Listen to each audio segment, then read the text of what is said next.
Hello dear students, welcome you all to the Bishop Academy online classes. Today we study about the economics for class 12th and in second book and second chapter, that's a eighth part. In this part we understand about the failures of the planning in India. तो हमारे जो plannings थी 5 year plans जो तुम्हारे long term and short term plans थे उसमें क्या failures रहा उसके बारे में आज समझेंगे.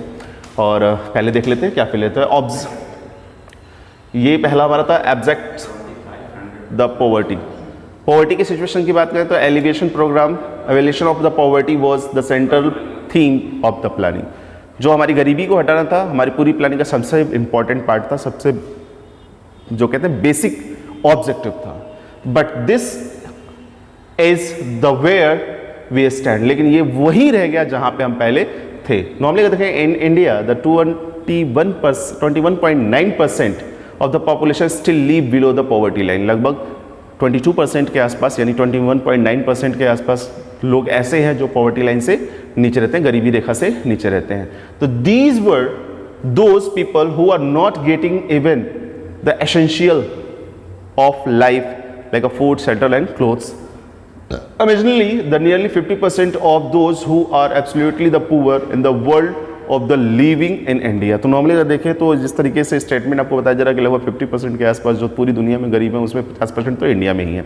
तो यहाँ पे अगर देखें तो गरीब का सेंस वही होता है that a person who are not able to fulfil their basic needs. वो अपनी ज़रूरतों को पूरा नहीं कर पाता, वो व्यक्ति गरीब कहलाता है. तो ये एक फेलियर था कि हमारी सारी प्लानिंग्स बेकार हो गई क्योंकि हम तब भी गरीब थे और आज भी गरीबी है. The high rate of inflation, महंगाई की अगर बात कर लें तो नॉर्मली बहुत ज़्यादा बड़ी पहले से.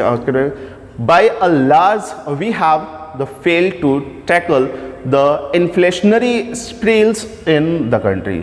जो इन्फ्लेशन की सिचुएशन होती है हम उसको टैकल करने में फेल हो गए, हम उसको रोकने में फेल हो गए. नॉर्मली क्या रहा था, because of the high rate of inflation during the 5 year plans the real income of the peoples has been tended to erode. The also the economic divides economy divide between haves and have-nots has tends to rose. Normally क्या है कि economy भी हमारी इस वक्त normally जैसे मैंने पहले कहा कि अगर हाई रेट ऑफ इन्फ्लेशन की अगर बात करें तो इसको हम रोकने में फेल हो गए क्योंकि हमारी जो रेट थी because of the high rate of inflation of in the during the 5 year, जो 5 ईयर में हाई रेट हमारी जनरेट हो रहे थे, जो महंगाई बढ़ रही थी, वो उसके साथ साथ क्या था, real income of the people has to tend to erode. और उसके साथ साथ क्या था, जो रियल इनकम लोगों की थी वो भी क्या हो रही थी, इरोड्स हो रही थी, प्रॉपरली उस चीज़ को मेंटेन नहीं कर पा रहे थे, कम हो रही थी. Also the economic divide the between the haves and haves not. और इकोनॉमी भी दो तरीके से डिवाइड होगा कि क्या है और क्या नहीं है, यानी क्या होना चाहिए और क्या नहीं होना चाहिए. इस तरह की सिचुएशन में वो डिवाइड हो गई and has to tends to raise, और इसी तरीके से वो आगे बढ़ती रही. तो the first plan in India exactly when the price level slides down in all others plans the prices recorded to stabilise.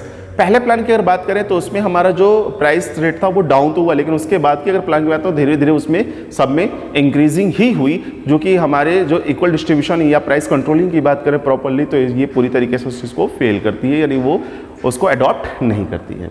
Unemployment crisis की अगर बात करें तो आपको पता था while the more and more opportunities of employment has being the generated, ज़्यादा से ज़्यादा एम्प्लॉयमेंट अपॉर्चुनिटी को जनरेट करने का काम किया गया था. Challenge the unemployment has not the subsided, जिसमें एक चैलेंज था कि अनएम्प्लॉयमेंट को कोई सब्सिडीज यानी कोई बेसिस की सब्सिडीज नहीं था. Eight the end of the first plan the 53 lakh person were unemployed. लेकिन फर्स्ट प्लान के आखिरी तक लगभग 53 लाख लोग ऐसे थे जो अनएम्प्लॉयड थे. This number rose over the 4 crore at the end of 11th plan, और ये नंबर क्या हुआ, 4 करोड़ के पास पहुंच गया 11th प्लान के पास आते थे. And in March 2016 the number of registration unemployed increase the 4.35 crore and this is the emerging to the serious causes of social unrest and the threatenings the process of growth. तो normally देखें कि unemployment हमारा जो पहले 53% था, ठीक है, 53 लाख लोग थे, बाद में वो 4 करोड़ लोग हो गए, और 2016 के आते आते ये लगभग 4 करोड़ 35 लाख, जो कि एक बहुत ही सीरियस रीज़न है किस तरह के जो सोसाइटी में अनबैलेंस्ड आती है, या जो आपने देखा होगा कि लोग क्या करते हैं, चोरी करने का काम करते हैं, क्रिमिनल एक्टिविटीज़ करते हैं। तो इस तमाम तरह की एक्टिविटीज़ के लिए कहीं ना कहीं अनएम्प्लॉयमेंट हमारा जिम्मेदार होता है। अब हम बात करते हैं इनएडुकेट इंफ्रास्ट्रक्चर। हमारा इंफ्रास्ट्रक्चर की सिचुएशन भी बहुत अच्छी नहीं है आज के टाइम में। Development of infrastructure including the power, roads, dams, bridge, school, colleges and hospital. The continuously to be inadequate despite of the 37 years of plannings. Consequently, the actual growth has to fail to match the target growth.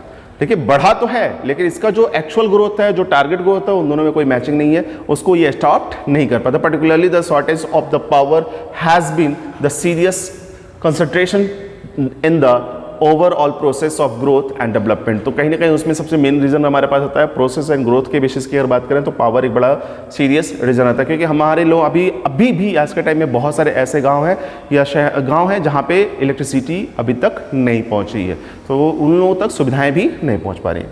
The sequence distribution की अगर मामूली बात करते हैं तो economic and social equalities was the considered as a principal goal of planning.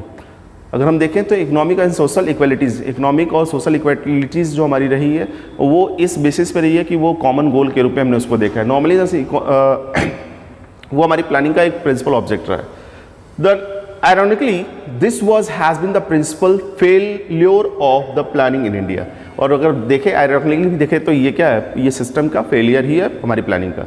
The welding economic and the social inadequate has controlled the government to offer the reservations and the job to the economically and the socially weaker section of the society। तो normally इस problem को solve करने, society और economically situation को equal लाने के लिए जैसे कि गवर्नमेंट ने क्या किया था, रिजर्वेशन की बात की थी उन सेक्शंस के लिए जो वीकर और इकोनॉमिकली बैकवर्ड है, वो भी पूरी तरीके से मेंटेन नहीं हो पा रही।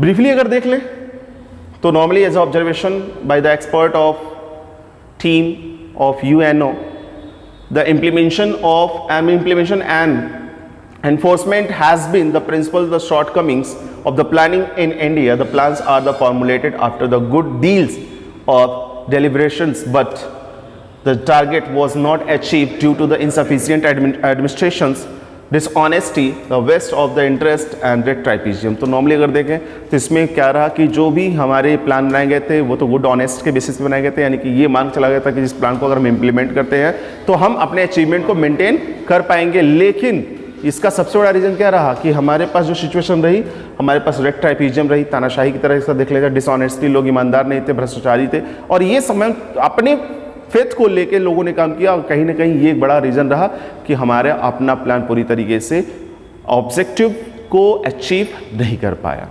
सो now dear this chapter is over and if you have any type of the problem और any type of the query you should be consult through the Google classroom. Thanks.